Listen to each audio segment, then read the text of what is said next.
26/11 हल्ल्याला 4 वर्ष पूर्ण. मुंबईतील शहीद स्मारकावर हुतात्म्यांना आदरांजली. शिवसेना प्रमुखांनी तुम्हाला खूप दिलं, त्यांच्या स्मारकासाठी कोहिनूर मिलची जागा द्या. माणिकरावांचा मनोहर जोशींना टोला. नवी मुंबई महापालिका महापौर पदाची फेरनिवडणूक आज. 5 उमेदवार रिंगणात. राम जेठमलानी यांचं भाजपमधून निलंबन. गडकरींच्या राजीनाम्याची मागणी भोवली. आता बातम्या विस्ताराने. मुंबईवरील हल्ल्याला 4 वर्ष पूर्ण होत आहेत. या निमित्ताने देशभरात शहीदांना आदरांजली वाहण्यात येते. मुंबईतील शहीद स्मारकावर शरद पवार, केंद्रीय गृहमंत्री सुशीलकुमार शिंदे, मुख्यमंत्री पृथ्वीराज चव्हाण, RR पाटील यांनी शहीदांचं स्मरण केलं. याशिवाय शहीद जवानांच्या कुटुंबियांकडूनही आदरांजली वाहण्यात आली.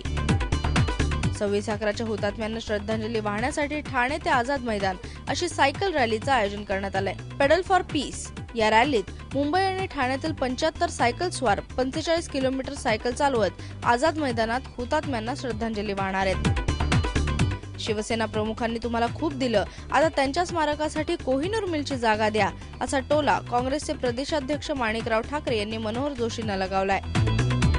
नवी मुंबई महानगरपालिका महापौर पदाची आज फेरनिवडणूक होणार आहे. या पदासाठी 5 उमेदवारांचे अर्ज दाखल झालेत. याआधी 9 नोव्हेंबरला महापौर पदाची निवडणूक झाली होती. महापौर पद हे ओबीसींसाठी राखीव आहे. एकाही उमेदवारानं जात पडताळणीचा अर्ज दाखल न केल्याने ही निवडणूक स्थगित करण्यात आली होती. वेबलिंक आणि बँकेची खाती परत मिळाली तर एनमार्टची सगळी दुकानं पुन्हा सुरू करेन, असा दावा एनमार्ट घोटाळ्याचा प्रमुख आरोपी गोपाळ शेखावतने केलाय. एनमार्टच्या मल्टी लेव्हल मार्केटिंगच्या माध्यमातून हजारो गुंतवणूकदारांना कोट्यवधींचा चुना लावण्याप्रकरणी शेखावतसह 14 जणांवर औरंगाबादमध्ये गुन्हे दाखल झालेत. भाजप अध्यक्ष नितीन गडकरींविरोधात दंड थोपटणाऱ्या राम जेठमलानी यांना अखेर पक्षानं निलंबित केलंय. नवी दिल्लीत शाहनवाज हुसेन यांनी ही घोषणा केली. लुप्त पावत जाणारे सारस पक्षी हे फक्त गोंदियात आढळतात.